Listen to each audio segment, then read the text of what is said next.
So you're looking at live pictures coming in from the Rose Garden. You see the reporters are seated already. We're waiting for the president and the experts to walk out. This is where the White House Coronavirus Task Force briefing will be taking place today. We'll have live coverage of that coming up. We're also taking a closer look at some very disturbing questions emerging right now about the possible source of the coronavirus. In a Washington Post column, CNN contributor Josh Rogin writes that 2 years before the pandemic, U.S. embassy officials in China were warning of safety issues at Wuhan, China. That's the laboratory, a laboratory there studying coronaviruses in bats. Josh Rogin is joining us right now. Excellent reporting, Josh. You described this 2018 visit by American diplomats to that Chinese lab in Wuhan. What did they find so alarming that they reported back through these sensitive diplomatic cables to the State Department?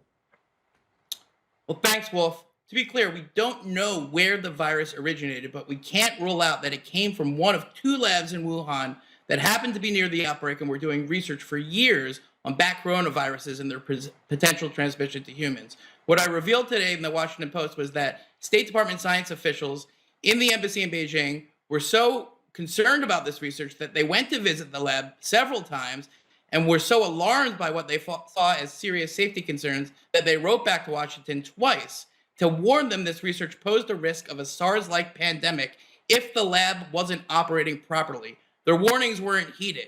These cables recirculated inside the administration after the outbreak and fueled a debate inside the Trump administration and the government over whether or not the lab is actually the source because the virus originated.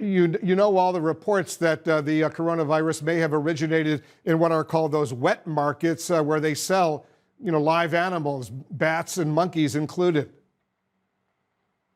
That's right. That was the original Chinese government story. Over the last 2 months, that story has seemed not to hold water for several reasons. One is that turns out that market didn't sell bats. And 2, the bats that started the coronavirus came from 1,000 miles away. 3, they bleached the whole market, which is like the opposite you would do if you were trying to actually prove that there's evidence there.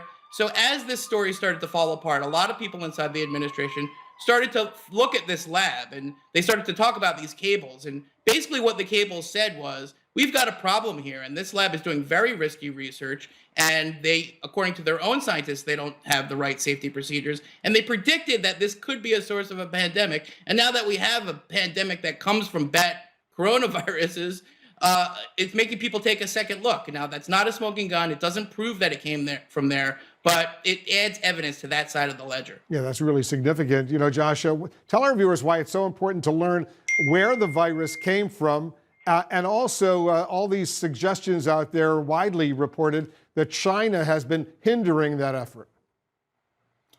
Right. The origin story is crucial because without knowing exactly how the virus started, we can't really know how to fight it, and we certainly can't know how to predict the next one. And the Chinese government, from the very beginning, has pursued a campaign of censorship and suppression.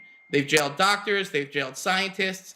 Just this week, the CNN reported that they restricted and censored all research about the virus origin. They didn't provide any samples to Americans who wanted it, so they shut down the lab that revealed the genome.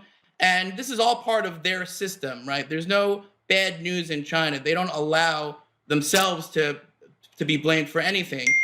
So that means the international community is now going to call for more transparency, more investigation. And unless we have that transparency and investigation, we'll never really get to the bottom of this. Yeah. And it is a matter of life and death. It certainly is a matter of life and death. Excellent reporting, Josh. Thank you very much, Josh Rogin, working the story for us. Once again, we're standing by for the White House Coronavirus Task Force briefing. We're told it's about to begin.